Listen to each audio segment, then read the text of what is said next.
Okay, my screen.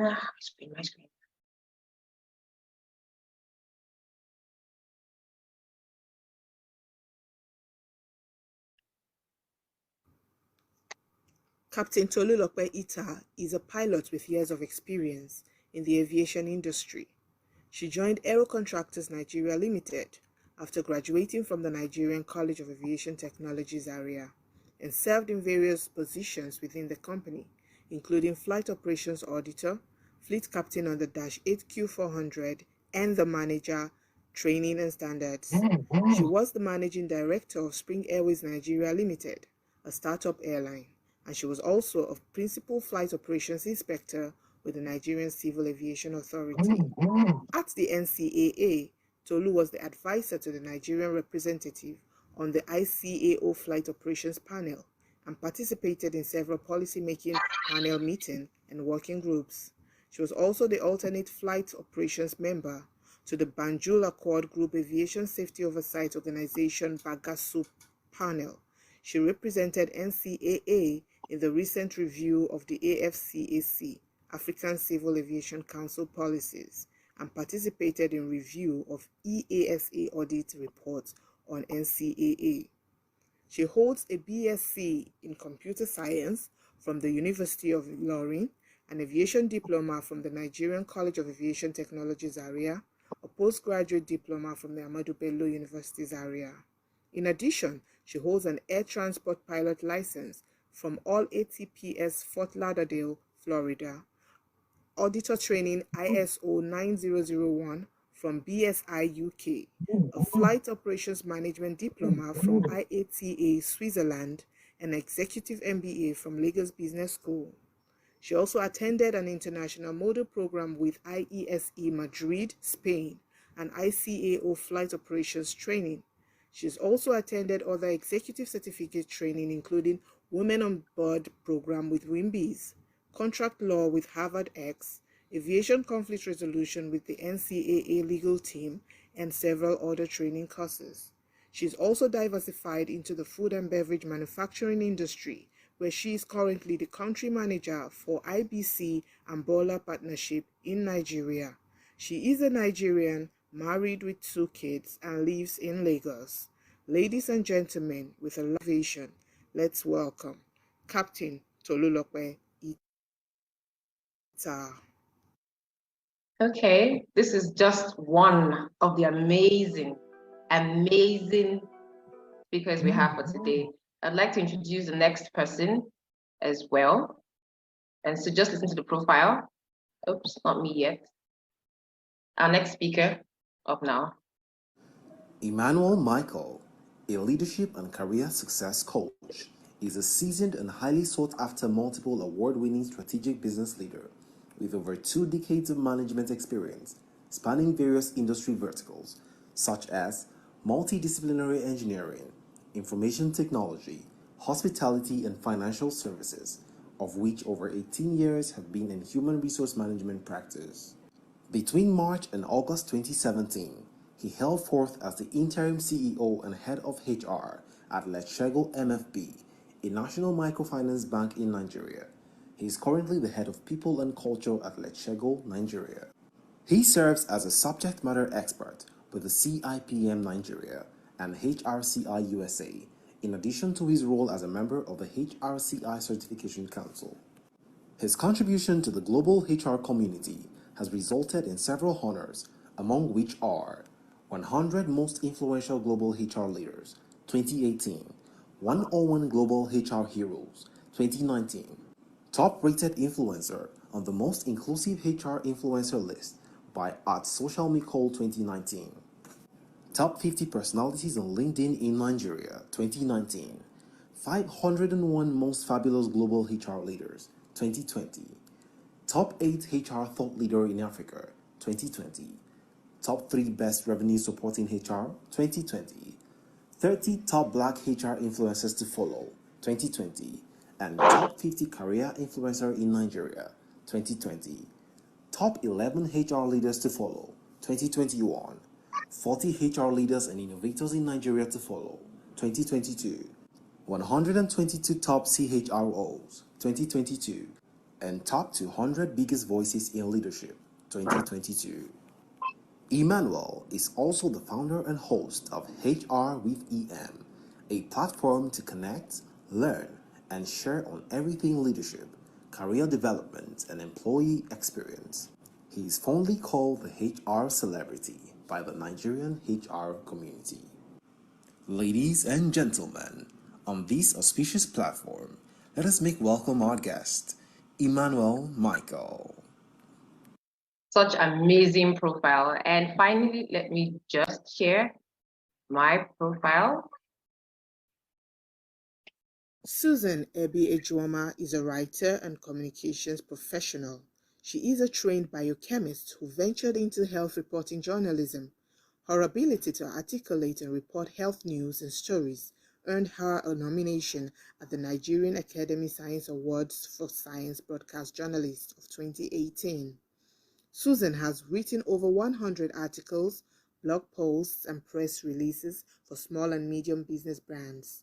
She is currently a medium writer, the host of the podcast Your Co-Wife Podcast and Your Co-Wife Podcast Weekly Newsletter, a platform and community that caters to Christian wives. She is also the founder of Thriving Point, a platform dedicated to young professionals.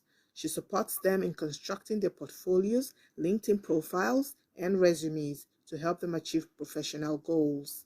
In addition, she is a member of the Read NGR community, a platform dedicated to raising ethical millionaires. She contributes written content for monthly newsletters and social media platforms and frequently hosts webinars.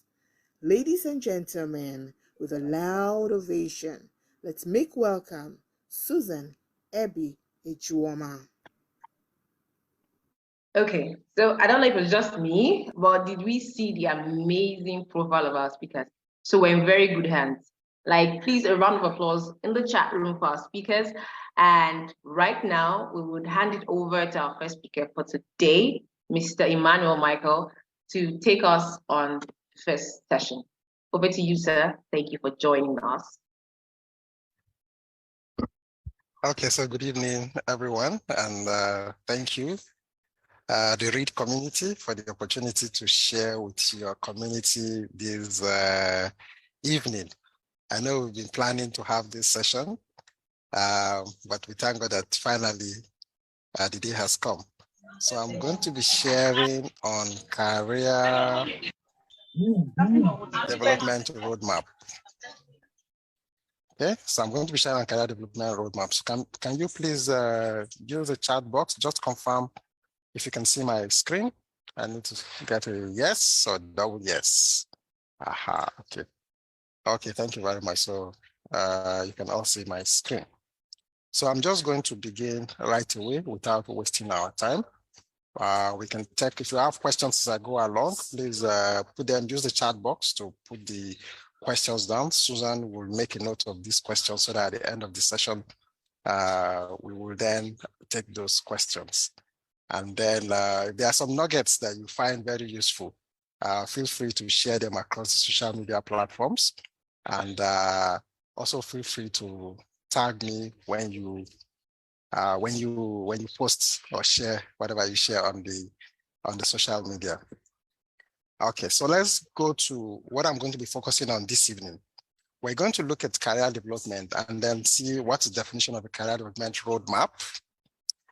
And then we'll look at 5 steps to creating a career development roadmap.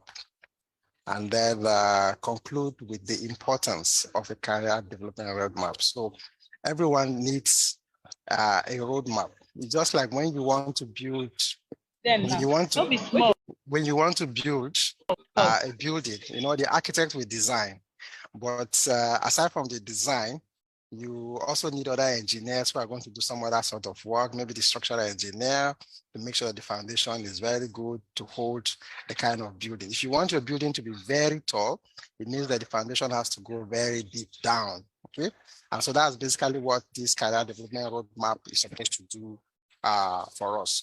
So I'm going to walk us through the first part of my presentation, which talks about the definition for a career development roadmap. So I found this definition, which I think is very relevant, by a company called MUO. It says a career roadmap is a visual representation of the steps you need to take to reach a professional goal, such as it could be a high-ranking position you want to attain in the place where you currently work. It could be a better job title than what you currently hold. Or it could be that you want to transition into another career. So a new career, a career of your choice, or you are fresh out of school, or you are still in school and you're confused. What do I need to do? So this session will guide us through the steps that we need to take in order to know what to do, to come up with a roadmap which will help guide you to attain that professional goal, whatever professional goal you've designed or determined for yourself. That's basically what the roadmap is going to do for you. And I'm going to walk us through those steps. Now, every career development roadmap must contain these 4 parts, okay? If your career development roadmap does not contain these 4 parts, then something is wrong with it. So the first part is the starting point. And in this part of the roadmap, you need to define where you are in your career. You need to define where you are in your career. That's the first part. The second part is the destination. Where do you want to go to in your career? Where you want to go to in your career? Where exactly do you want to go to? You know, I gave us the example of you want to construct a building. Yes, you have the bare land, but you want to put up a structure there. So there's need for you to design. So you design what you want. This is where you want to go to in your career. The next step or the next part is for you to now determine the gap. Okay. And the gap here now is the gap between where you are currently and where you want to go to. Okay. So you need to identify the obstacles that you will need to overcome to reach that destination. Because you already have a destination of what you want to be. You've defined that professional goal. What are the things you need to do? What obstacles do you need to cross for you to be able to get to that destination? So if there is a river along the line, it means you need to build a bridge, okay, to cross over to get to that particular destination. And then finally, the last part of your career development roadmap is the routes, okay? How are you going to close that gap? So I gave us the example of if there's a river connecting between where you are and where you want to get, you need to put a bridge. So that bridge is maybe one of the things you need to do. So how are you going to close that gap to your intended destination? So these are the 4 parts that your career development roadmap must contain. If it doesn't have all these, then you have some challenges fulfilling your desire.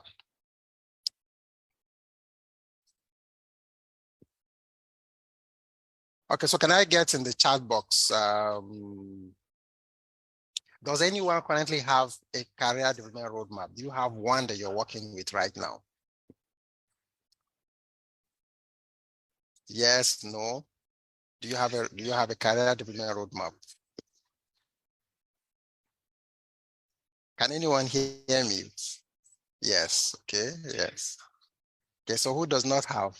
Everybody seems to have one. So okay, so I have 3 yeses there. I didn't know I should have one, okay. That's good. So yes, we are about 33 of us on this call. Okay, good. Okay, so some say they have it, but it's in their head, it's not written, okay. No. Okay. It seems not to work. Okay, so we'll check. So for those of us who say we have one, does it contain these 4 parts that I've just shared? Let me get a yes or no. Does it contain these 4 parts that I've just shared? Okay, Ivan said yes, this contains the 4 parts. No. Okay. Okay, good. Okay, so I can see some of us, ours contain the 4 parts. So we're going to look at the subsequent slide and see whether your 4 parts, the 4 parts of your career development roadmap, whether it addresses all the questions that it ought to address. So let's take a look at the next slide. Okay, so we're going to look at the 5 steps now to creating a career development roadmap. The first thing that you do, I talked about identifying where you are, okay, which is your current position. So at this stage, there are certain questions that you need to consider. So you need to answer this question to determine your current position, because you can say, okay, where am I? How do I know where I am right now? So some of the questions that will help you answer that question will be: number 1, what are your past experiences? What are my past experiences? What sort of experiences have I had in the past? What sort of experiences have I had in the past? Okay, that's one. Then the second thing, so the type of job you've done in the past, are there skills that you can borrow? Are there skills that you can transfer to where you want to get to? The second question you need to ask yourself: what do you enjoy doing? Okay, so let's say you are fresh from school and you don't know what sort of career plan, what sort of career goal do I set for myself. You need to ask yourself and begin to make a list. What do I enjoy doing? What kind of natural skills and talent do I have? Make this list, okay? Just have a long list that you're writing out the skills. Sit down, think about it, and then write out this list. Next question you need to also answer: what am I doing when I feel most excited or motivated at work? When you're at work, for those of us who currently work, what are you doing? When you feel excited, what do you do? When you are motivated at work, what do you like doing? Okay. Do you prefer leading a group, or do you prefer working in peers, or do you prefer working alone? These are some of the things that will help you determine how far you will go in your career and what sort of career you would design for yourself. What is it that energizes you, and what is it that drains your energy? So this will enable you to know the things that you like and the things that you don't like. Okay. Do you have a specific calling in your life? Maybe you need to sit down, reflect, and ask yourself: do you have a specific calling in your life? What about my career? What is it about my career? What about my career motivates me to get up and to go to work in the morning? What is it about your career that motivates you to get up in the morning, okay, and go to work? Do you look forward going to the office, or you don't even look forward going to the office at all? These are some of the things you need to apply. So if there are certain things that you don't like, okay, that makes you, when you wake up in the morning, you say to yourself, no, I don't think I feel like going to work today because there's this problem that is that I'm facing at work, and I don't want to go back there to have that experience. So you always pray for Friday. As soon as it's Friday, you say, time to thank God it's Friday. I'm going to rest now for the next 2 days. At least I won't go to the office. Okay. So these are some of the things you need to apply. By the time you answer all these questions, it will enable you know your current status, where you are. Okay. So that's the first task that you carry out. Now let's look at the second task. You've outlined where you are, so you now know who you are, where you are in your current state, in your career. The next is, where do you want to go to? Okay, so maybe there are certain things you don't like where you are right now. You now need to begin to draw where you want to go to. What is it that you would like to see in the career of in your career for tomorrow, your career of the future? What would you like to see? Okay, so here you now need to identify where you want to go with your career. And in order to do that, you need to start by brainstorming. You need to brainstorm. In the process of brainstorming, it means you need to do some research, find out about the career of choice. What is it that you like, you want to see yourself do? So you do a lot of brainstorming, do the research, and begin to write down some of the things that you are finding out from the research. Then the second thing you also need to do in this particular stage is, after the brainstorming, you need to come up with specific goals. Okay, this is specifically what I want to do. So let's say, for instance, the career you are interested in, or your career of choice, involves you to get some sort of qualifications, okay, additional certifications. Then it means you need to begin to write this down, and determine those qualifications that you need to achieve. Maybe there are certain experiences that you need to gather. So you need to make a list of those experiences. In which sector, in which organizations will you be able to get these experiences? Then you're not just going to look at what you're going to achieve within the next 1 year or 2 years or 3 years. You need to go very far, because this is a long-term career plan. Okay, so you can have between 5 to 10 years career plan and say, okay, now maybe my age is 20 or 25. In the next 10 years, when I'll be 35, this is what I want to see myself doing. Okay, so you have a 10-year plan. And because you have a 10-year plan, or even when you choose what you want to do, say for instance, you are still in school and you want to become, for example, an HR director. You know, you can't just wake up overnight and become an HR director. There are certain things you need to do. You need to gain certain years of experience. You need to maybe gain additional qualifications. You need to be exposed to different sort of development programs, and and some of them take time. Okay, so which means you need to begin to calculate and count how much time you will need to be able to get those things done. So that is why you need to plan for the long haul and not long term, and not just the short term. Okay, so that's what you do in this stage. When you've done this, you've identified where you want to see yourself. Okay, and it's very clear in your mind that this is what you want to do. This is where you want to see yourself be in the next 5 years or in the next 10 years. We then move to step 3. And in step 3, what you do in step 3 is basically a gap analysis, because you now know where you are, okay, and you also know where you want to get to. You then need to compare where you want to get to with where you currently are. And one of the things you need to do to complete this gap analysis is your career goal.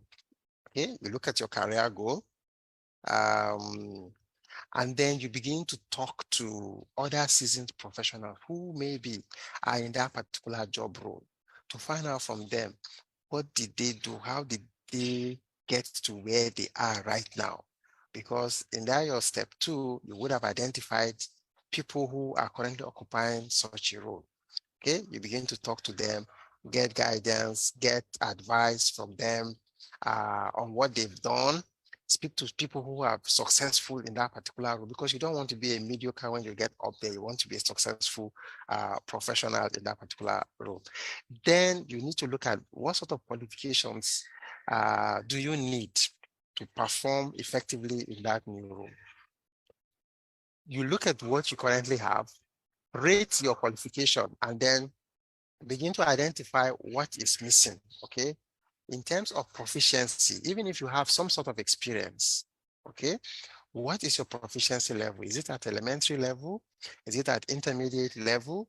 Is it at an advanced level? You need to rate that proficiency. So if it's at an elementary level and you require an advanced level experience in a particular field, skill, it means that you need to do more work, okay? Which could either involve you receiving additional training or coaching to enable you cover up that particular gap that exists between what you currently have and where you want to get to. When you finish all this exercise, you need to begin to put together all these gaps, okay, and then determine patterns.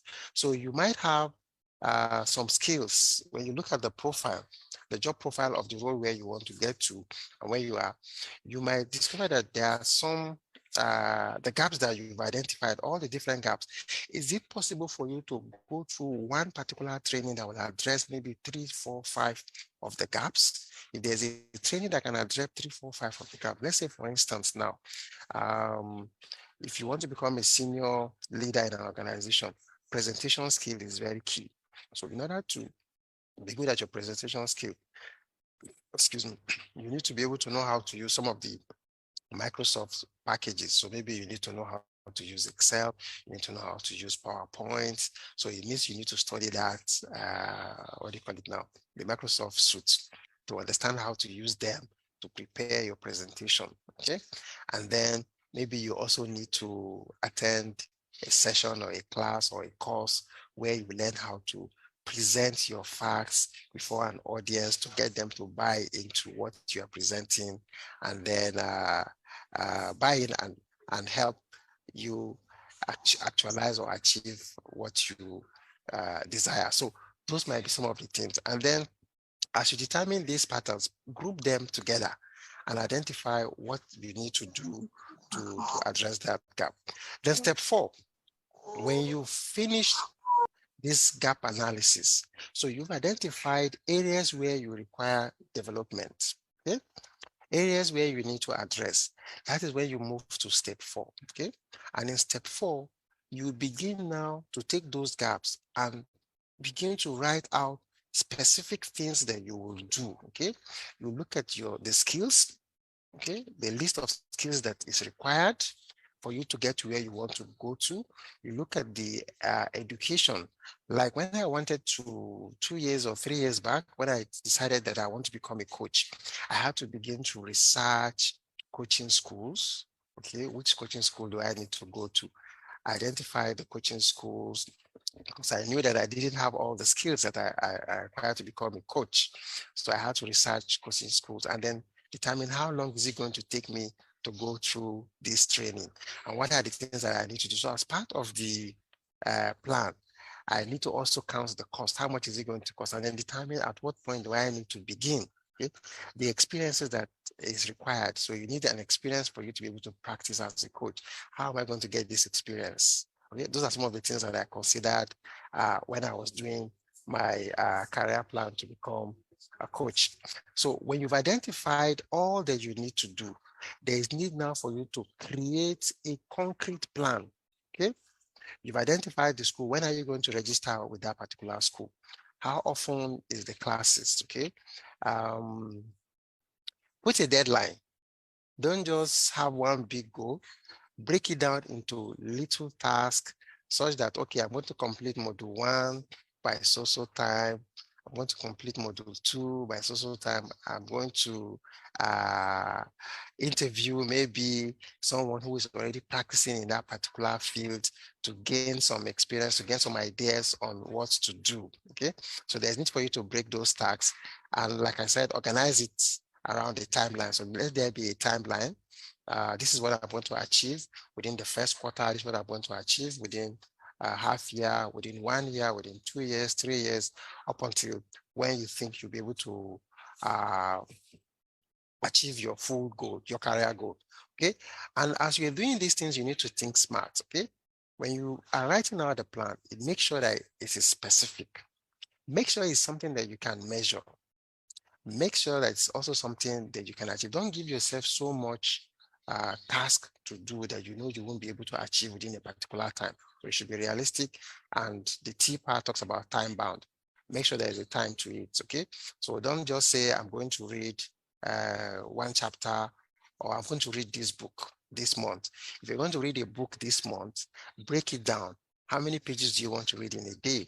How many pages would you want to have read at the end of a week? Okay, break it down. Then identify specific time that you actually want to read, because you know you won't be able to read from morning till night. So have a specific time and make sure you do the reading at that particular time. Okay, so create task deadlines.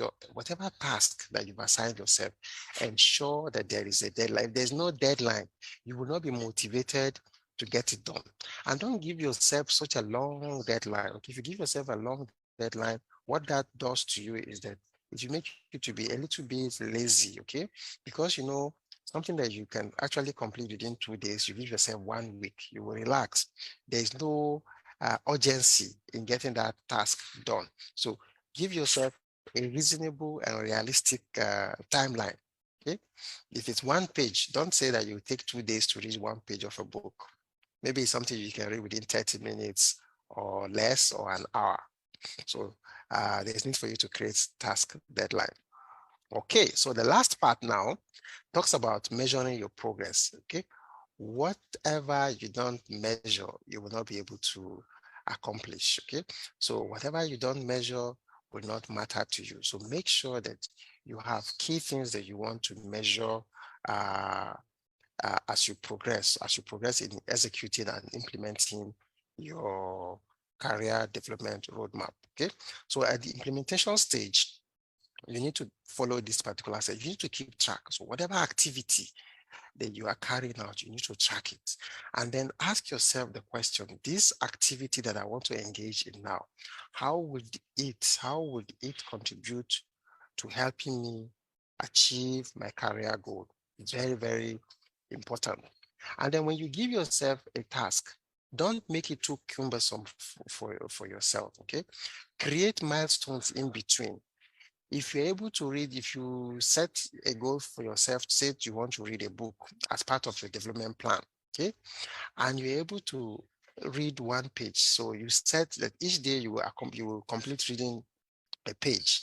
When you finish reading that page, you need to celebrate it because that's a milestone. Today, you're able to finish a page, which was part of the goal that you set for yourself. So celebrate your milestones and make sure that there are milestones in there. And then because you've created a plan, that does not mean that this plan is cast stone. Like you can see now, things might happen. Nobody was expecting that COVID would come, and then suddenly COVID come, plans began to change. So your career plans can also change. Maybe you are waiting for a particular job and that job doesn't come. It means you need to do something else before you get back to the original job. When I started, HR was not the first career that I actually started with. I had worked as a stenographer.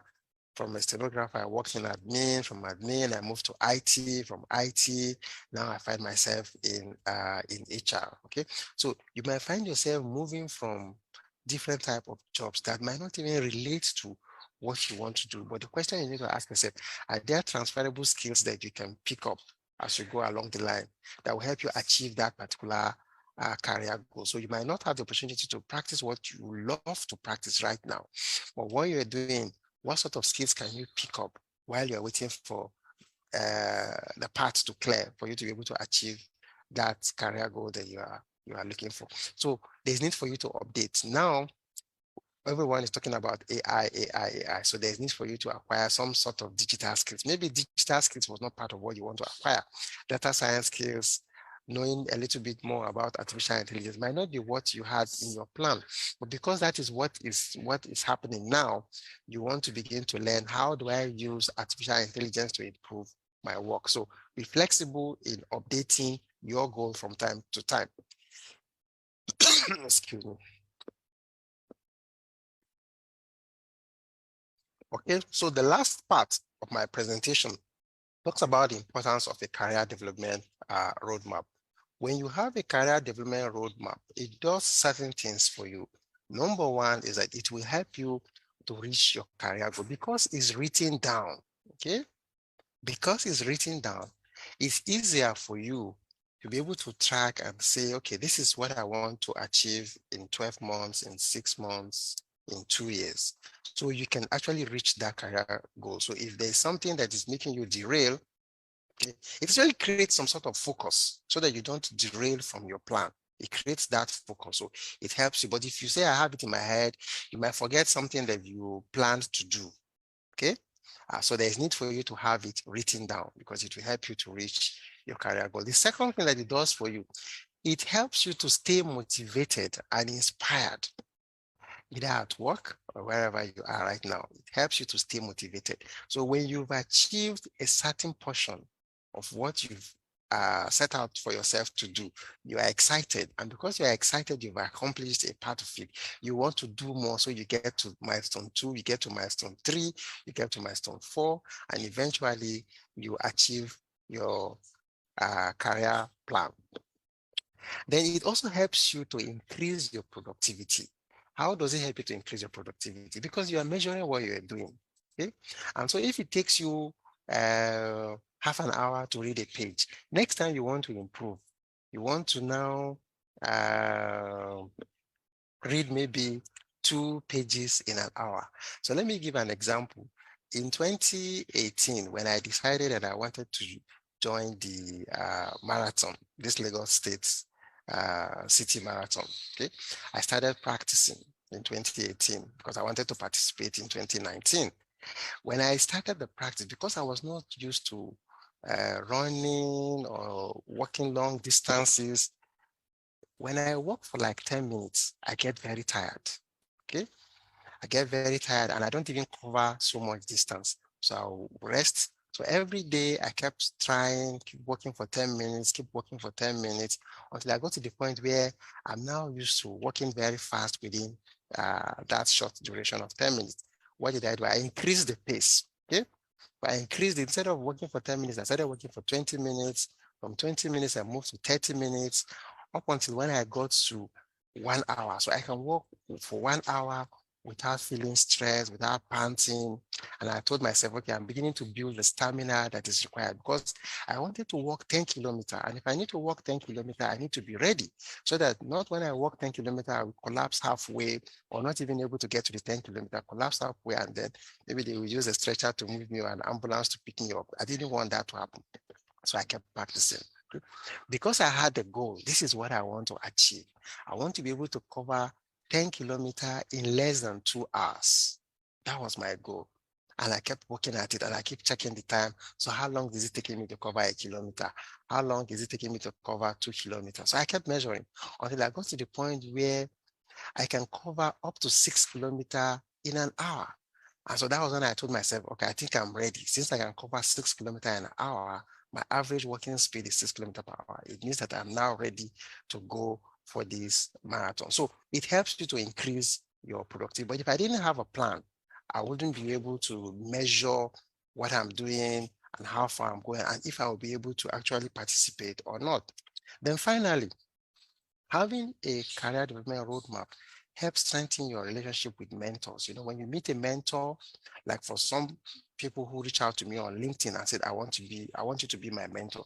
The first question I asked is, why do you want me to be your mentor? What is your career goal? What exactly do you want to achieve in this mentoring relationship? If the person has a career development roadmap that they've drawn up for themselves, it makes life very easy because they can have that conversation with me. But if they don't have it, so the first thing I'll ask them to do is go and decide exactly what you want to do, where you want to see yourself in your career. What exactly is your career dream? What exactly is your career goal? That's what you need to go and address. When you've addressed that, then you can come back to me and then we'll begin to have that conversation. So it makes conversation easy with your mentor and your supervisors, even at work, okay? So at work, when you're having career conversation, talent discussions with your line manager or your supervisor, it makes that conversation very easy because you already know what you want to, where you want to see yourself, and you're asking for support. You're asking for support that they will provide to help you get to your destination. Okay, I think that's basically all that I have for us. So in conclusion, I would like to conclude with this quote from Abraham Lincoln, where he said that the best way to predict the future is to create it. So that future that you are looking for, you need to create it yourself. It won't just happen for you. If you're just wishing it, it will not happen. You need to create it and you need to work towards making that happen for yourself. So that's basically all that I have for us. So this is a picture, you know, you want to get to the finish line and that's the picture you have in mind.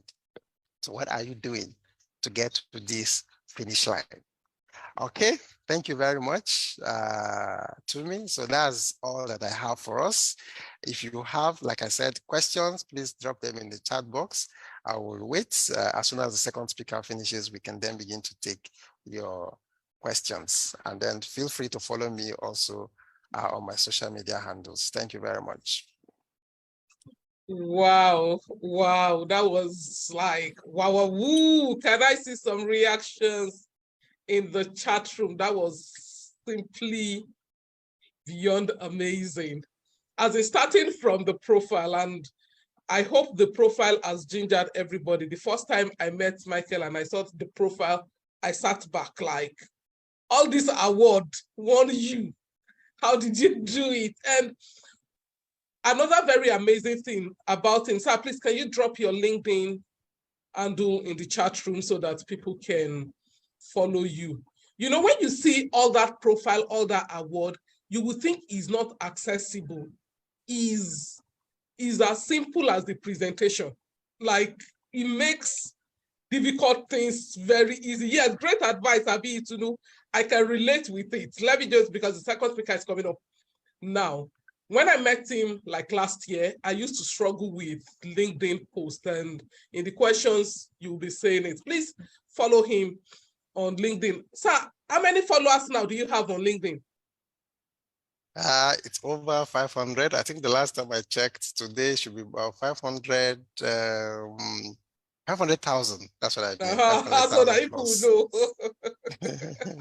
Susan, I've It's over maximum respect. I used to think LinkedIn post was jam issue. Like, I would sit down for 2 weeks. I'm trying to create content. And I had maybe like a 15, 20 minutes conversation with him. Like, I can be dropping content every day. That's easy. Emmanuel has got to go and check all this monitoring spirit. Yeah, wow, woo. Is that. That's why I said, please follow him. Constant value. He's constantly dropping value, and it makes it easy. You know, there are people that they will be giving you good advice, but it's very complicated. It's rocket science. With him, it's not rocket science. It's something you can relate with. It's like, I'll be looking at me dropping content. I'm like, it's me dropping this content.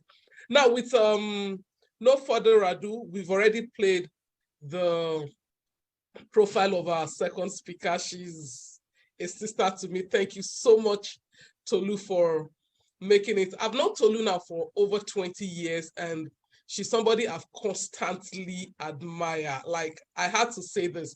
When we're in school, Tolu had a degree in computer science. Before we knew it, she had gone to Nigerian Aviation School. You've seen all those trainings she went for.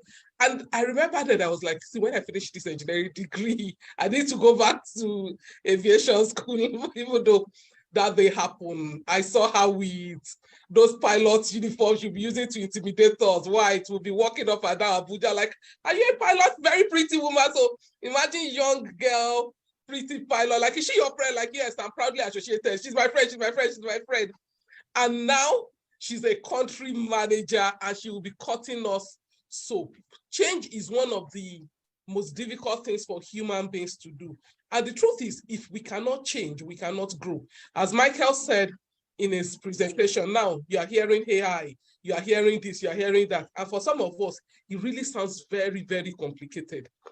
By the time we are through with listening to Tolu, I'm sure she would be able to help us with how we conquer these fears to transit, how we move from one level to the other. So thank you so much.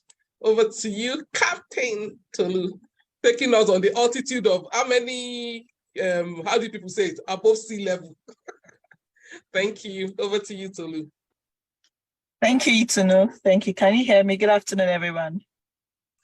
Yes, we can. Okay, good afternoon. Thank you so much for the honor of participating in the READ community. I would like to say a very big thank you to Michael. I don't know why you put me after Michael. How can you put me?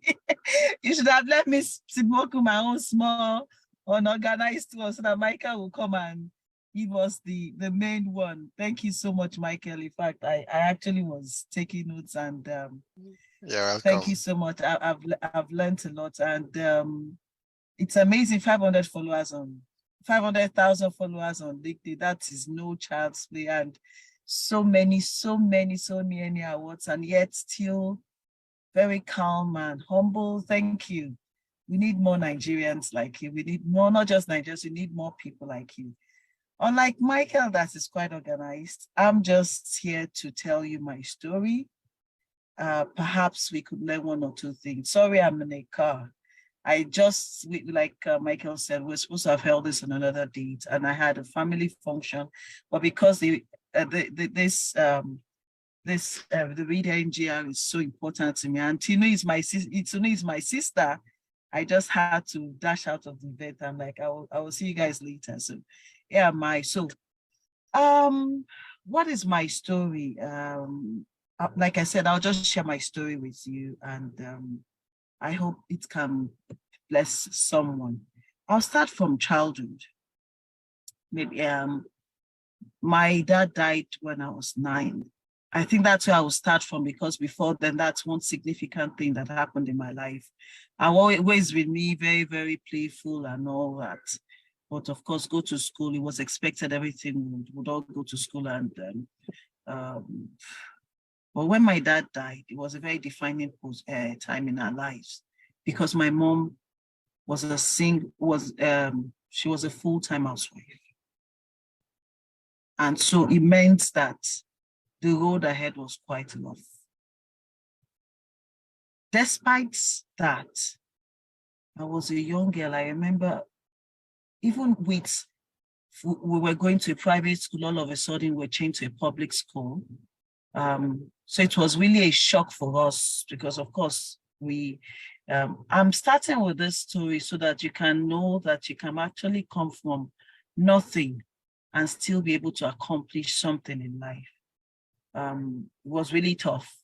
Days that we had to go and sell water, have to sell. My mom managed to open a shop, but of course our shop assistants, all of us, we took time in between school, weekends and all that to assist her in the shop.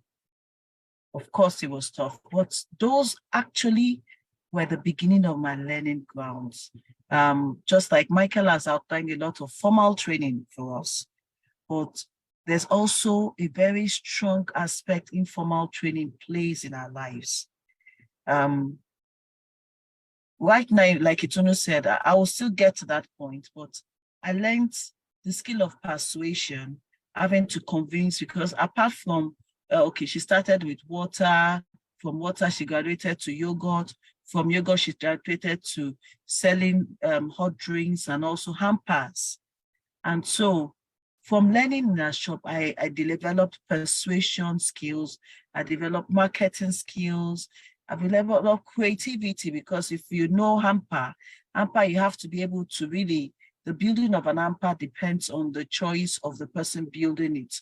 So you have to be able to see into the heart of your customers, to be able to combine things that you believe will be appealing to them. So I went down to tell you part of the beginning in life. I started learning skills, which I was not aware of at all. Okay, so of course I went to uni.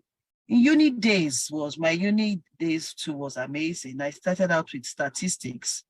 I'm sure Ituno was not aware of this. I started out with statistics.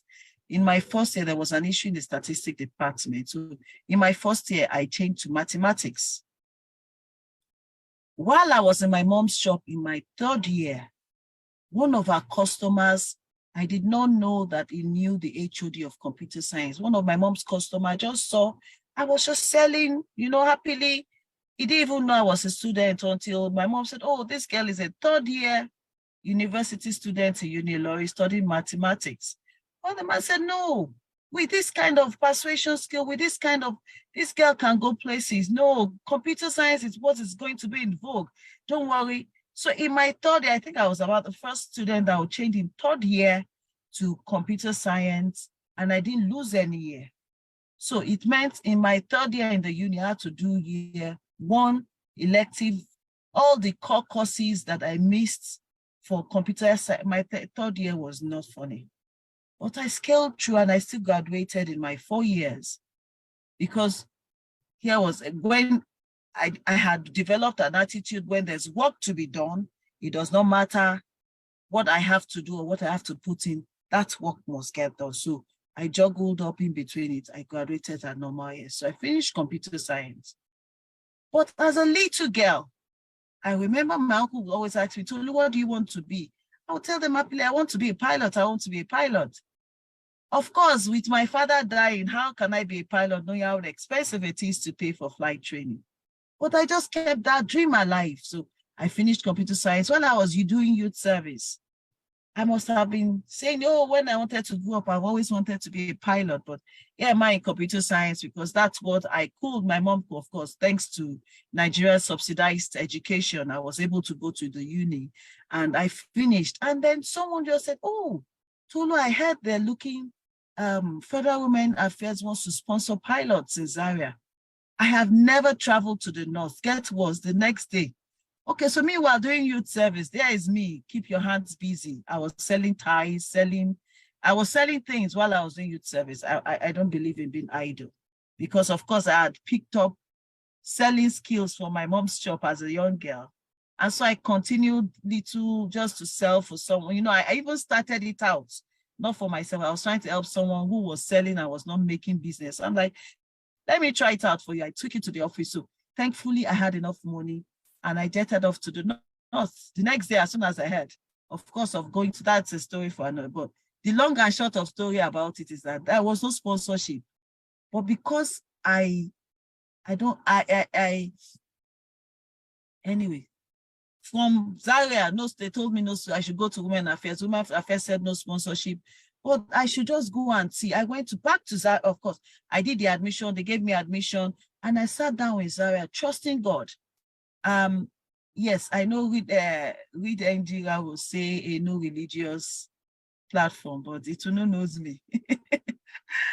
All the credit of my life belongs to God.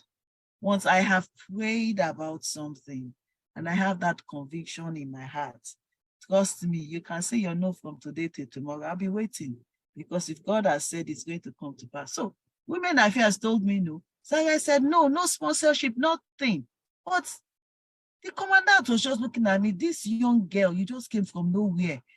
Okay, let her just do the test and see. They thought I would fail the flying test. Of course, I passed in flying colors and I am not leaving. So the man said, okay, start. I'll go and see if I can follow up with Women Affairs. And that's how I started flying. Okay, while in flying school, something happened. Federal government decided to sponsor everybody in my class, miraculously. And that was how I finished flying. I graduated as the best flying student, both in ground school and in flying with my cert. In fact, I got a job instantly from the federal government to be an instructor, which of course, like I would always pray about things. I just was not going to stay. So I turned down the job and came into Lagos looking for a job. And then thankfully, I did a couple of interviews. I got several jobs, but I opted to start with aero contractors. I went through aero contractors. Of course, they regularly pilot as a pilot. They call up guests, go up there now, you do your work, you go home. But yeah, I had extra time. I just felt I can't be in an environment and just do normal work. So I'll ask them, is there anything I can help with? At that time, the industry was changing. Before then, of course, you could afford to do things without proper documentation. So a lot of transformation was going into the industry.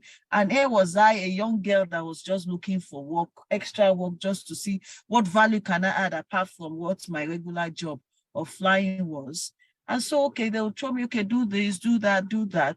So when it was time for positions started coming up.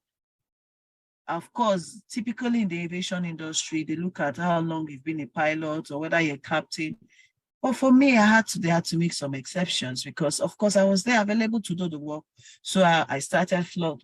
But as one of the things I also was doing, speaking of what Michael said, I know I had gained the experience on the job, but so that nobody will come and say, why are you not, typically, why are you choosing Tolu? Typically in the industry, when people want to give you a position, they train you for that position. So a lot of my colleagues wait until the company trains you.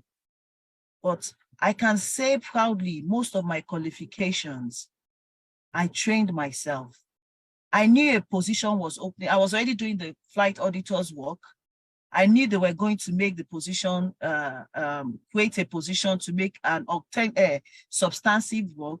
I went and trained myself in the UK. And then so when the position came and they looked around, oh, she's trained, company saves money. And so I became, and then I went through the rank up till fleet manager. In fact, the fleet manager's job was I was one of the most junior captains at that time. I was the most junior of the captains.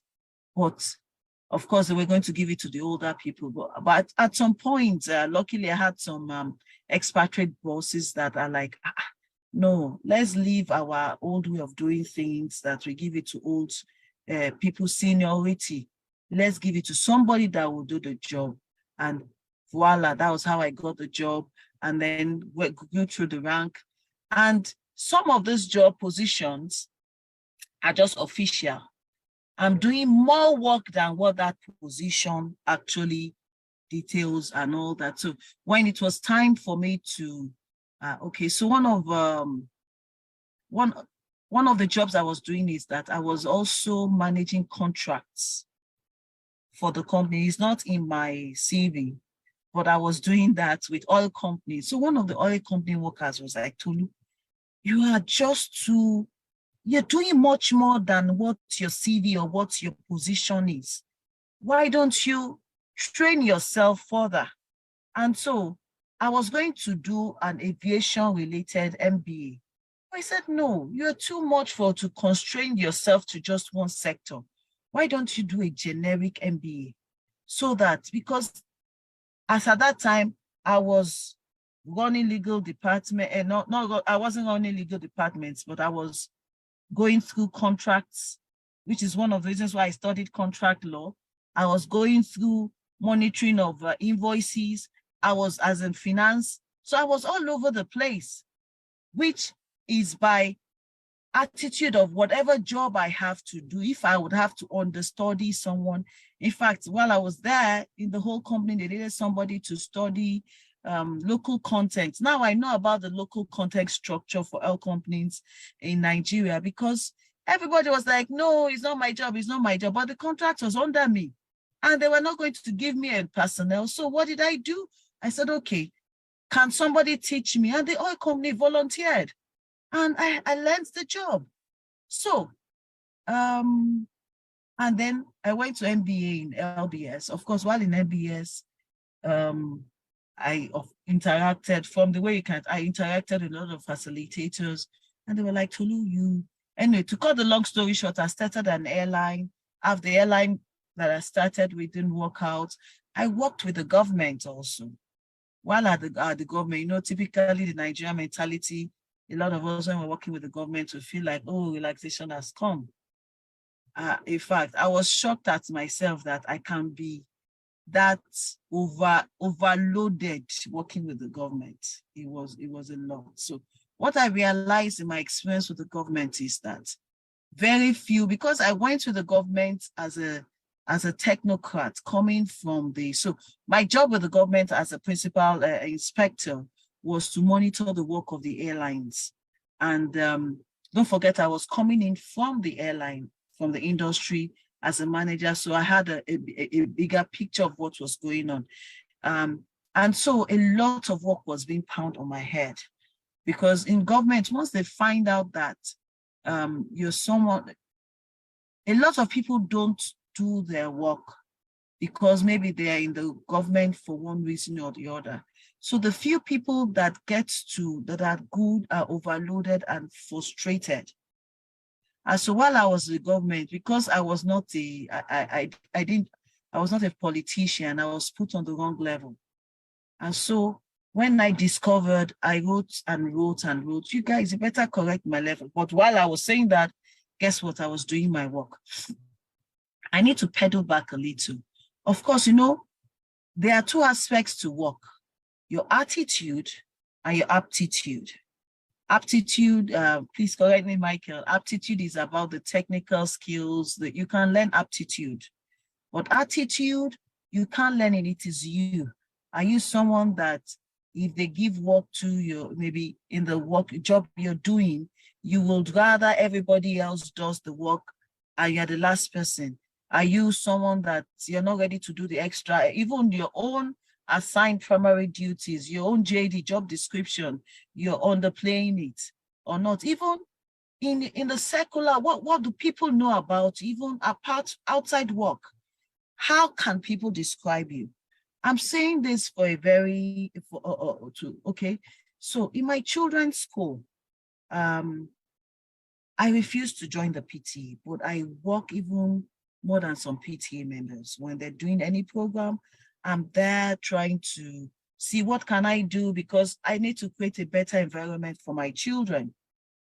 I did not know that people see me. Okay, so I just got a call from another parent. I said, oh, Tolu, an expatriate called me and said he wanted something in aviation. And you're the only one I know in aviation. She was in aviation also. That's why they called her. But she said she's also changed sector from aviation. In fact, she's another change mama. She's changed from aviation. She went into publishing, book publishing. Now she's into interior architecture, which she's training for. So she's like, I've told them I've moved on from aviation, but you, I know, and I can vouch for your attitude. So I've told them to contact you. So these are expatriates that wanted to start an airline in Nigeria then. And so they contact me because, of course, I've also started an airline at some point. So we started talking aviation and all that. The environment was not conducive. Even my first airline that I started is because of trust, because another thing is, you know, Bible says, "He who is faithful in little, much will be committed into their hands." You don't know people are seeing you. You don't know people. Just be yourself. But the truth is that as being yourself, people can read you. And so even the first referral I got was based on trust. And so this second one too was also based on trust. And so, but I just told them, hey, you know, kept talking to them that I will let you know, I never asked them for money, but I just kept telling them, just wait. I would not advise you when I know you will lose your money. So, but at this time, I have already joined the government. So I was with the government, you know, doing my own beats. While I was there, like I said, I had gone to represent Nigeria in Berlin. I had joined some panels in Montreal. I've done some work with African civil aviation. A lot of load was on my head, even much more than I could even state out in my CV. And this was, in fact, at some point, I'm like, is this government work or exactly what? I would close late, even on weekends, they are calling me. And yet I was really, it was one of the I was frustrated because apparently I heard they didn't want me to take the job. So they gave me very bad remuneration. But being me, I took the job, started the work, and I was telling them, correct this pay. I stayed with the government for 3 years. But eventually, this person, this expatriate who had called me that I wanted to start an airline, just called me up. He had called me a year before, Tolu, will you be interested in another sector? I know you're very passionate with aviation. I'm like, you know what, let me think about it. Because this time I had about a couple of years. I was nearing maybe 14 years experience in aviation, which I believed I was getting established enough. Even at them, the people in government were making all sorts of promises, blah, blah, but they were not correcting my level, of course. And so I was frustrated because I was earning 10% of what I was earning back in the airlines. And then my work is even more, but I continued. I never said because the pay was terrible, I would one day drop the work. I was working. Sometimes even as terrible as I felt with some of the, I don't want to use the word nepotism, but I could as well say yes, nepotism, because you bring people that had not even half the qualification I have, and then you put them levels ahead of me, and then I'm the one doing the work. Then you send them to me for me to help you train them, and I'm like, how? But I will continue. I would document my reservations. I will continue until this guy came again, and like after the first 1 year, I'm like, I will think about it, but it saw my attitude. So second year again, it was like, I got this partnership with a company called Bula. Okay. So the first day called me, said, Bula, to look, just have a look. Just have a look at it. And so I looked. In fact, I didn't even understand what it was about. I'm like, Akram, exactly what is this? It's like, Tolu, are you ready to? Because at that time, one of the things that has helped me was my general management training with LBS, which means I could operate in different fields. And it was like, Tolu, no, don't worry, you're just going to be the man, you're going to manage the project, the partnership. Bula is a food processing manufacturing company. To give you a little insight, the newly completed Immortal Rice in Lagos, that's Lagos State celebrated, where they're making the Eco Rice, was built by the company. So many rice mills, the flour, almost all the flour mills in Nigeria was built by Bula. So we're talking of a huge company managing millions of dollars. And then me, a pilot, you are calling me to come out. Okay, so my company, or Akram's company, is based in Jordan. So we have a sales and installation partnership with Bula. So we sell Bula equipment in Nigeria. They already have an office in Nigeria, but they felt the sales impact of the office was not enough. And they felt they needed another company. And Akram, in his own wisdom, had gone to tell them that he knows a lady. Mind you, up till date, my eyes have never seen Akram Chris Korokoro. He's a Jordanian based in shuttles between Germany, Dubai, and in the US. Sorry, Jordan, Germany, Dubai, US. I have never set my eyes on him. All he has said is about me and our conversations. He will tell me to look, can you hear me do this? So, and based on that, he has gone to promise a company worth $3 billion that Tolu is in Nigeria. She has a can-do spirit. And I'm like, Akram. He said, Tolu, you can do it. You'll be the country manager. You'll be the one managing all the affairs in Nigeria. I'm like, eh? What helped me then is I was with government that were paying me peanuts. I was being, when I mean overused, it was worse than even the airline. So I just made up my mind I needed to get out. This is me being honest. So I told Akram, I said, you know what? Let me try this thing for 3 months. I'm not going to say full years. And then I applied. Luckily, I was working hard. So I accumulated a lot of leave with government. So I took all my leave at once. I said, let me try this. Boy, the first 3 months, it took the grace of God for me not to say no. This is maybe not. Sorry, Tony, please just nudge me with time. I tell stories. I went into an engine. I did not know I was going to an engineering sales, a whole different field altogether. And so they'll tell me, just tell us the training you need. How am I supposed to know the training I need, for goodness me? Anyway, I'll say, do you need this training? I say, okay, give me the training. Half of I'm a pilot. I press buttons, put gears up, gears down. And then you're telling me about this tonnage per hour, this one per hour, this efficiency. Within the first 3 months, you won't be, I know how to make, because this company makes they supply about 80 different machines. And each of their machines are built to order for a customer. I had to learn how to make wafers, make noodles, make rice meal, make flour meal, make maize meal. Man, it was tough. For that first 3 months, God sent in some people that were interested, that helped me. Some of the days that I'd known, people that I'd known, God he helped me, and at some point, but within this 3 months,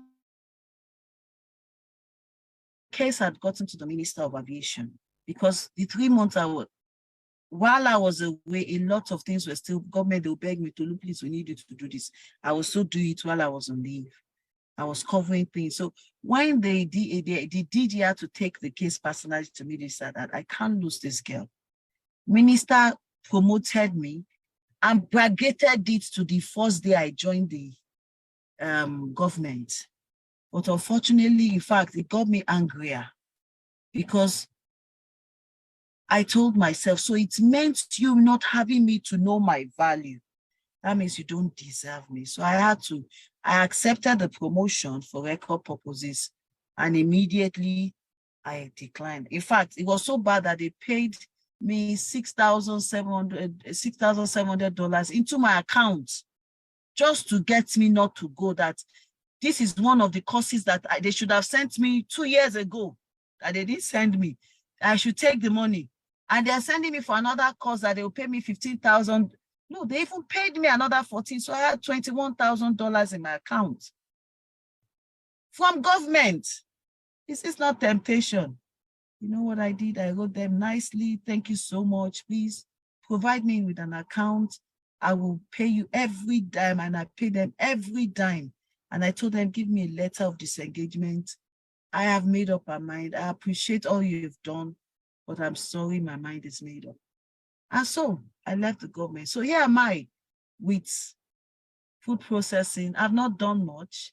I think last year I sold $1 million, but I pat myself in the back for somebody coming from a completely different industry, and I see the future is bright. But have I closed my door to aviation? No. That's one of the things, because there are other ways to give back. And so because now I'm more or less on a senior level management, at some stage, I'm not confined to a sector. So sorry, I've not updated my CV. I think I updated it on LinkedIn. I'm now a board advisor to an airline starting. I'm a member of a board for a school. I'm giving back through corporate governance and through advisory roles. The other proposal, in fact, this year started with me with a company begging me that, Tolu, please, can you just come? We want to stay. It's a very big company. I can't even mention the name. You wonder why I didn't take it, but I have a commitment to where I am. They're ready to start a food industry because they want me to come and manage it for them. And I'm like, I'm sorry. The best I can do is to join your board. I have other things I'm doing. And so, yeah, like I said, just to summarize and put some context to my long, boring story, is just to say that your informal learning, your informal experience have a long play to play. I'm selling machines worth millions of dollars now because I put in my heart when I was selling in my mom's shop as a young girl, and when I was selling ties as a copper. Now opportunity came, I'm still selling. I'm still able to go back and play in my aviation industry, because while I was in that aviation industry, one watchword was diligence and integrity.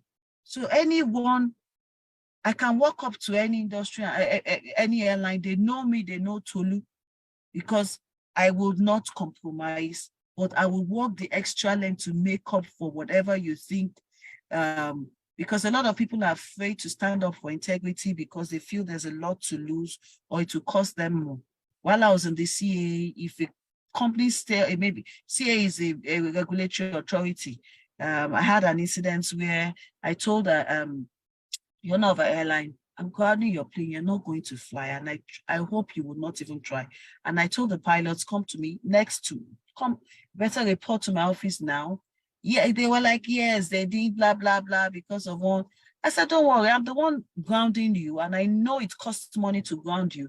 So do the right thing. I will go overboard and meet the people to correct what needs to be corrected. But I cannot turn my eye on the wrong thing. I cannot see the wrong thing and turn away. That is not me. And so I did the extra work to make sure that I make up for it, to encourage more people to get involved in integrity. So it speaks for me. And so if I stand and say, oh, I'm in I can put my head up and stand up tall. And then if you see the journey, when you're starting out, you might not have much options of where you work or what kind of job. The first thing we'll go to we get a form of education. We might not have much options. We just want to gather experience. But as you gather experience, as you start your career or you start your job, even if it's an entrepreneurial journey, start creating a name and a niche for yourself by putting your best to do whatever you are set to do. Human beings might not see you. God sees you, and it has a way of placing you in a way that in a rewarding position that you will look back and you wonder, oh, that thing I was doing that didn't even make any sense. Actually, God is seeing and placing me. I'm working with this company today because imagine my children's school. Who would have thought that common school, somebody, a fellow, in fact, the year after that lady introduced me to this person, to these people I'm working with, I'm a country manager, but I'm also one of the partners. But who would have thought? Just because the next year she left the school. All that because we were just in a panel together and she saw that I was just working. I wasn't, no agenda, just putting in my best for the best of my children. So my only two advice, after we consider most of all the things that Michael told us, to be honest, I have a nephew who lived with me while he was doing youth service. Everything Michael said was this boy. He said he had a board in his room. In fact, I admire him. He wanted to do his master's at so time. Joshua, my nephew, he didn't have money. I can tell you for a fact. He did not have money. In fact, I was telling him that there was a job I was vying for. I'm like, let's trust God for it, that maybe when I get the job, I'll be able to sponsor you for some time. Trust me, that job did not come. But he trusted God for it. He got sponsorship and they got a job, part sponsorship, not full sponsorship. And they got to go up to the lecture. He got that master's done. Now he's in the US. His first internship position was with Tesla.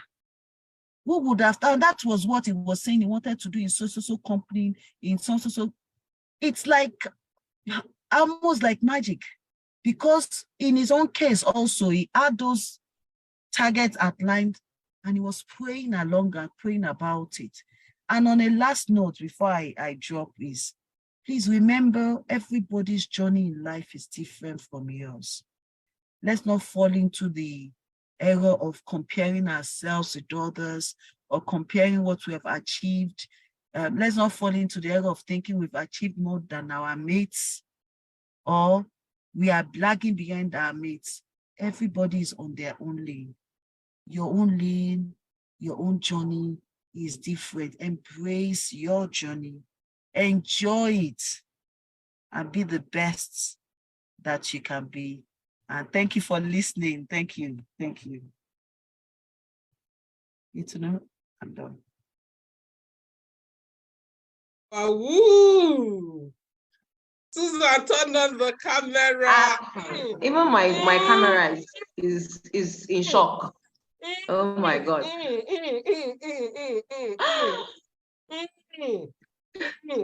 I'm still finding myself as in, sorry. That was hot.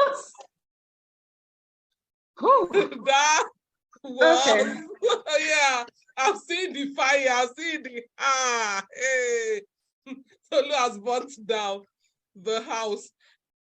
Since somebody that I thought I did in university, I had to write it down. Only 1U, 3 degrees.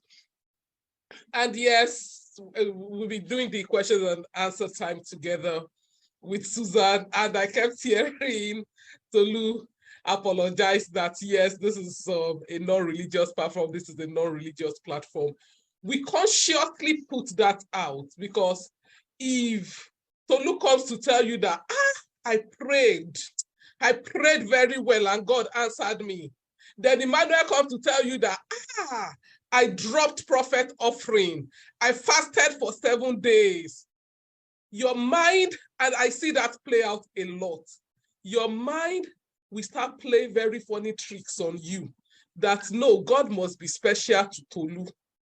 God loves Emmanuel. There must be something extra I'm not doing. I see people doing what I call empty religious gymnastics. And it is not answering for them. I try to tell anyone that cares to listen that, see, God is not partial. God is not angry with you. Go and try what Emmanuel has tried. Go and try what Tolu has tried. and be consistent with it. It is not start and stop. You do it for one day, you are not tired, you go and sit down under the mango tree. You see the story of consistency right from university days. Consistency, like you can't joke with habits. We had Kami last month talking to us about habits. So when you go into that PTA meeting, you are still consistent because you never know where your breakthrough will come from.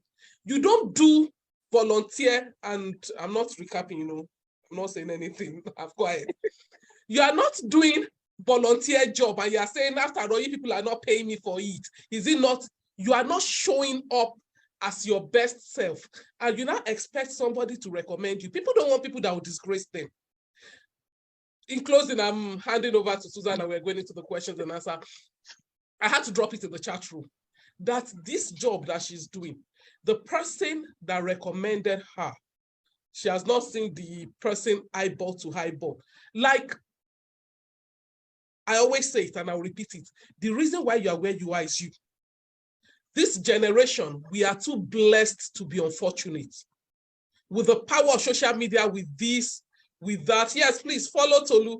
Somebody has dropped Tolu's link in there. And I'm proud that these guys are Africans. I'm saying it. Africans, we are taking our place back because our head is being rearranged.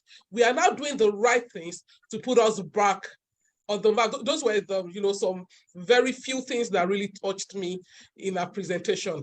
Consistency, persistency. People that call me to know energy, you people have seen energy now, but you see Tolu, that is energy unrefined. Yeah, thank you. Over to you, Susan. Thank you very much, Coach. This, in fact, I'm so blown away. I had so many questions, but to tell you the truth, every of my questions have been answered already because it's been an amazing, amazing time.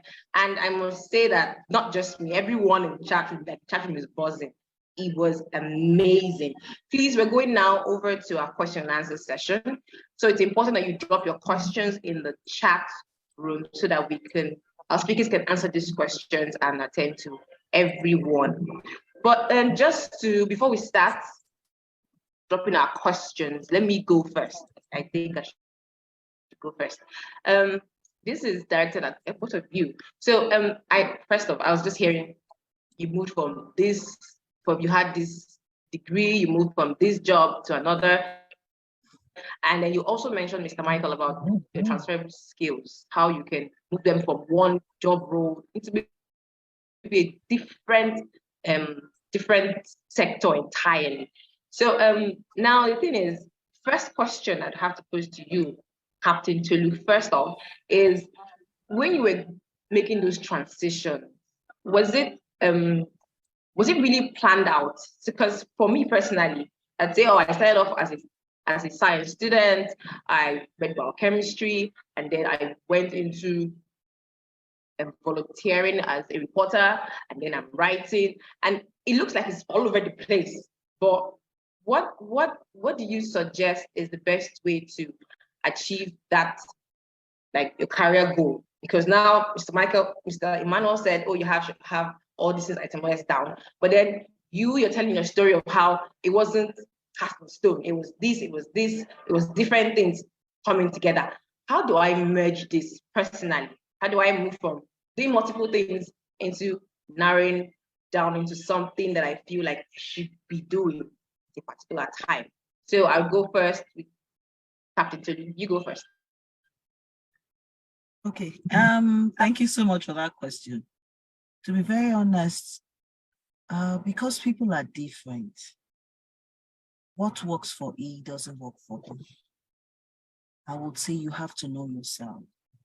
Like for computer science, I was sure I wasn't going to do computer science because I didn't like computer science at first. I did it then because I was caught in the story of this is what is in vogue. Like I said, someone told me this is what is in vogue. I did it then. So we've all at some point have to do things that we didn't plan out that we want to do. I went into another example. I went into food and manufacturing by, I'll almost say by divine arrangement, right? But I'm going back into aviation guidedly. I know what I want. I know what I don't want. Even in aviation, I've gotten 2 job roles of 2 governance roles. I think I've gotten two executive roles. I know what I want. I don't want executive roles yet for aviation. I'm ready for governance role. And so it fits into what Michael had said. Write down what you want to do. It might interest you that I actually just also completed like a career and visibility course. Just this, I think I started in September, end of September. I just completed it this December, late January. I still have some modules. And one of the reasons why I took that course is I needed to like I said, I dabbled into what I'm doing, but I needed to have a documented guide, just like what Michael said. So I have all this written out. This is what I've done. These are my skills. This is where I'm going. So I don't know if I've been able to answer your question. I don't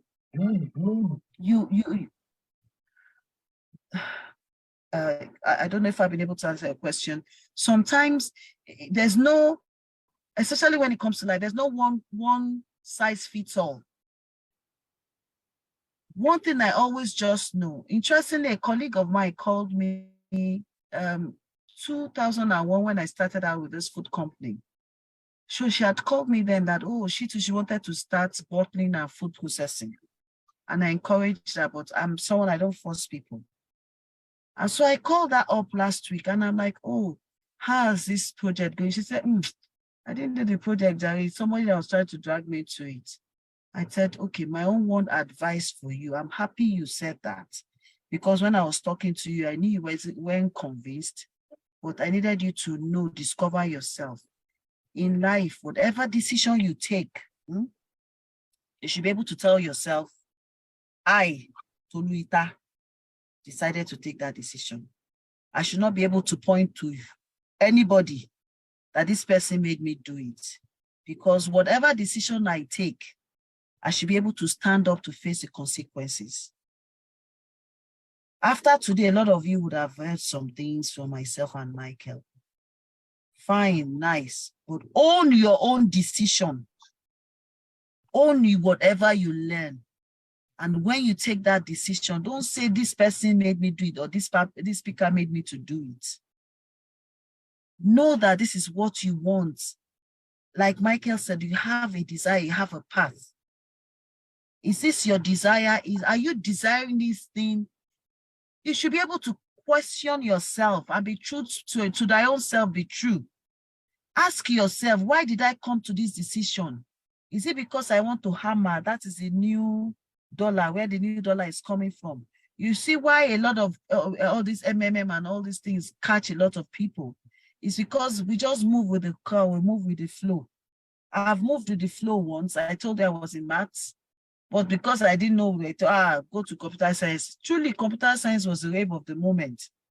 But it was when I finished it, I just knew, this is not for me. Computer science is not for me. And I trusted God while I was doing youth service. I was still, to be honest, that week I was doing that, I got that call. Like, sorry, I'm throwing it to my spirituality, Coco, don't mind me. But I knew I needed clarity on what to do. In fact, that week, I just told myself, God, I need guidance. I need something. I knew I'm not going to do computer science. Then I've just gotten the degree. I was doing youth service. In fact, then I was already interviewing with EcoBank and banks and all that they were taking, because computer was just picking up then. This was 98, 99. So computer was just a computer revolution. So we were supposed to be the hot cake. But I knew, this is not for me. And so when the aviation came, yes, it sounded like, it reminded me of a dream I had when I was little. And then it was not a bed of roses, but I was ready to walk that rough path. rather than stay with the bed of roses of computer science, because I was convinced in myself that that was the path to go. Sorry, I took too much time. No problem. It was really insightful. Thank you so much. Mr. Emmanuel, just to add to the question, over to you. It's okay, we see in our world today, number one is Japa season. Everybody's Japaing. Next thing is that everybody's going into tech. And now you also mentioned while you were giving your presentation that it's important to harness or gain digital skills. Now, how do you draw the line where you're not overly doing it, but still being your true self and still being very valuable in society as well? Okay, so for me, I would say don't just go with the bandwagon, okay? Before you take a step to do something, ask yourself, how will this help that overall goal, overall career goal that you want to achieve? So you must be able to find that alignment. If that alignment is there, then you can go for it. There was a time, okay, last year, people were talking about data science, data analysts. That was what everybody was talking about. But this year, 2023, we've moved from talking about data science, data analysis, we're not talking about artificial intelligence. Okay, so when something is going on, when there's a trend, ask yourself, how can this impact my career? Okay, recently, when people started talking about chat GPT, so I did a test. I sent a message to chat GPT, had a chat with chat GPT to say, okay, what sort of will HR role, okay, the HR job role, will chat GPT take away some of the HR roles, or which aspect of HR role will chat GPT take away, you know? And then the system now responded to say, okay, I'm just a machine. I'm not meant to take away jobs. I'm meant to enhance job. But we know that there are certain specific skills that or certain roles that people have today that might somehow be subsumed. Yes, if those roles are taken away, what will you then do? It means that you need to begin to see if there's something else I need to acquire that will make me become more relevant. Because that chat GPT, because it's a robot, it's a machine, it will never have that human touch, okay, in whatever we do. So any job that you do that has a special human touch, it means that that job is still going to be there. So how then can you utilize this tool that is available to enhance the work that you're doing? So for people who maybe their work is to do content writing, the ChatGPT bot can help you develop a content which you will then refine, you know, and make your work easy. So it's just like when we use Excel. Before now, we'll manually be calculating, doing tables and what have you. But with the Excel, you can have formulas that will help you do some complex computations, and you get your job done within minutes. I remember when I started using the computer to produce letters, okay? So I actually started during the days of the typewriters. For those of us who know typewriter, shorthand writing, that was where I started. In my HR role, I will say that I just happened to find myself in HR. I applied to work as an IT manager, and the role that was available was HR, and that was how HR fell on my lap. So it's not as if I started studying for HR before I got into HR. So HR was presented to me, and then I had to quickly begin to learn and read up before I now started doing my certification. And today, everyone can see where I am in HR. So there's need for you to identify these new things that are coming up. How will it impact your job? And how can you use it to enhance the work that you do? So for me, that is something that is critical. Always ask that question: how will this thing that I'm doing help enhance my job? I see you posted a question there. What is your why, right? So you need to ask yourself, why are you doing what you're doing? How is this thing benefiting you? And not just you, how is it benefiting? What sort of impact do you want to make in society? Tolu talked about she's now providing advisory services, sitting on boards, providing governance advisory services. So what sort of impact do you want to make? How can you contribute to make that impact that will become visible? And people out there will be the ones recommending you for a job, and not you running after jobs. Jobs will now begin to chase you. So that's a question you need to keep asking yourself and keep improving yourself. When you spend money on yourself, it's not really a expense, an investment. Like you put money in an investment account or you buy shares. What do you expect? You expect returns. So that's what happens. Every money that you spend in developing your service, see it as an investment, because tomorrow is going to help you to get a greater return. So that's it from me. Okay, thank you very much. Amazing. Thank you so much to our wonderful speakers. Thank you so much. Please, the chat room, please let's celebrate our speakers. They've been amazing. It's been a mind shift for me. And Coach can't stop saying wow.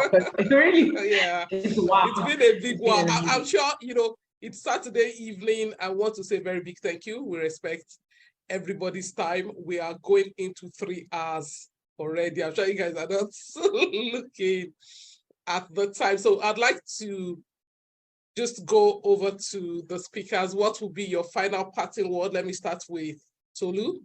Then we have Emmanuel. Take it. Tolu, what's your final parting word for us?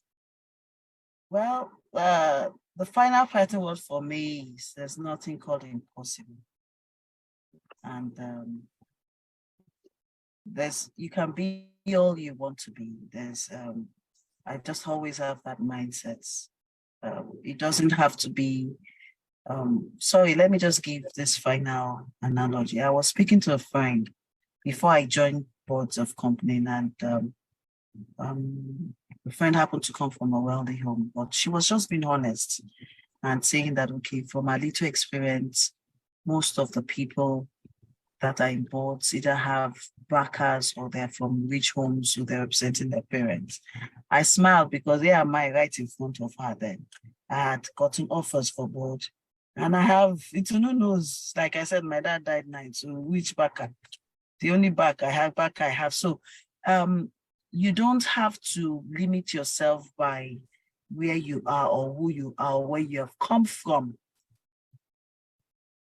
There's nothing impossible when it comes to your journey in life, but just have the right mindset and have a right candle spirit. And sky is the beginning. For us, because we fly, we can't say sky is the limit.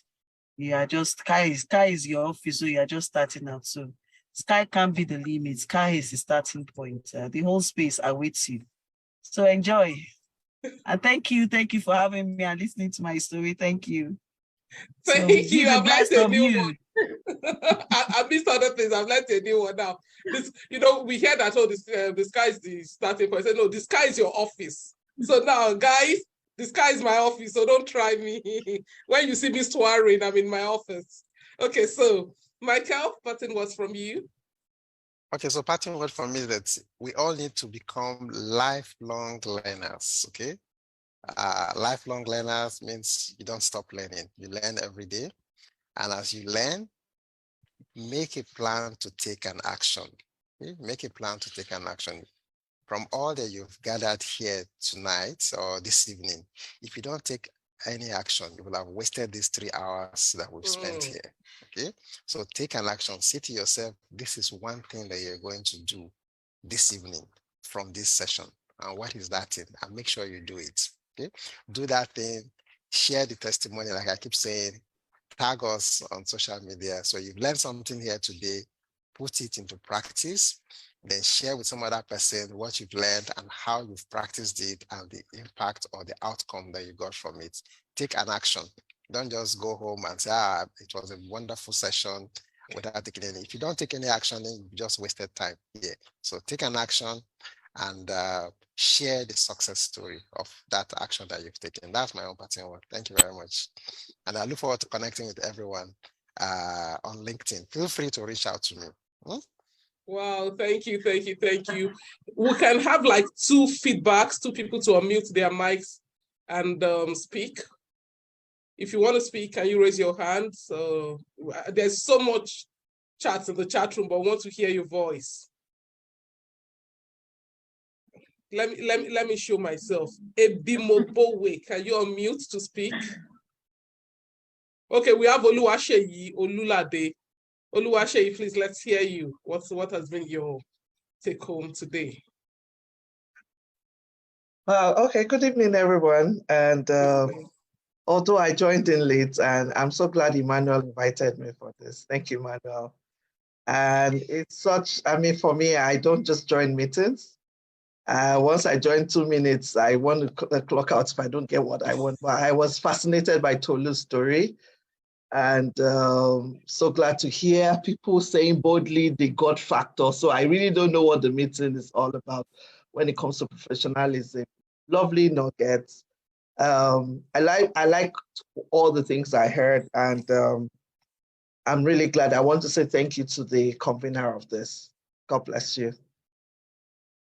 Thank you so much, Shay. You can watch the replay. You'll be able to get the full value. And believe me, it's going to be worth your time. Thank you so much for the feedback. Paul Nathan, your hand is up. Wow. Wow. Wow. Thank you so much, sir. Thank you so much, Ma. It has been a wonderful section.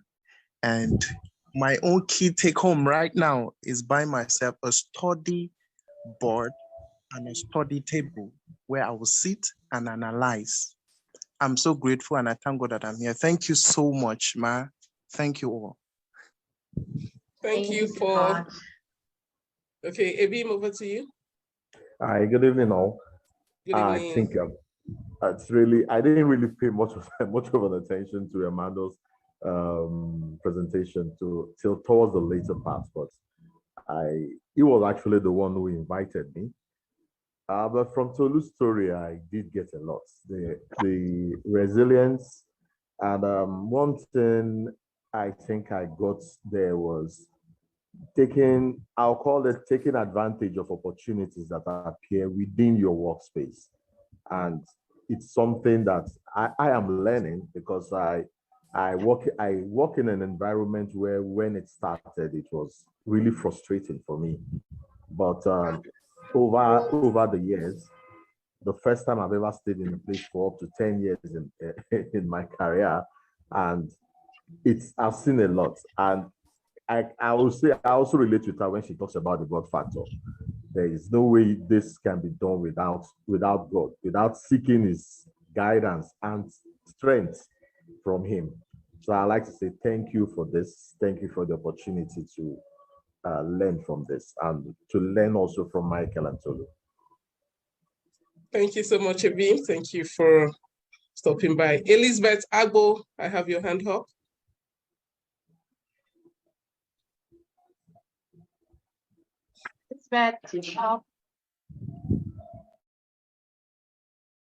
Hello, Elizabeth. Okay, I think she's having problems on muting. Ivan. Okay. Okay, she's off now. Okay, yes, we can hear you now, Elizabeth. Can you hear me? Good evening, everyone. Good This is evening. my first time joining webinar, hearing webinar join. I was a kind of, oh, what is all this webinar all about? But I just decided to join, and it was like, wow. From the beginning to the end of everything, it was like, as if it was just God that said, just join this thing this evening. Because it was, since 6 months now, I've been kind of join webinar is impacting, is educating. But truly, Opetri is very, very educating. Thank you very much. My take home today is nothing is impossible. Everything is possible. Just plan, work towards it, and pray to God, and God is going to answer everything. Thank you very much, Elizabeth. And the last but not the least, our youngest doctor in the house, Even. Can we have you? Even all the way from Uganda. Thank you, Ma. Thank you so much for organizing this webinar. Thank you to our guest speakers for the great presentations. I mean, right now, I'm 23, but it's like I'm 40 years, because the thoughts that are running, it's like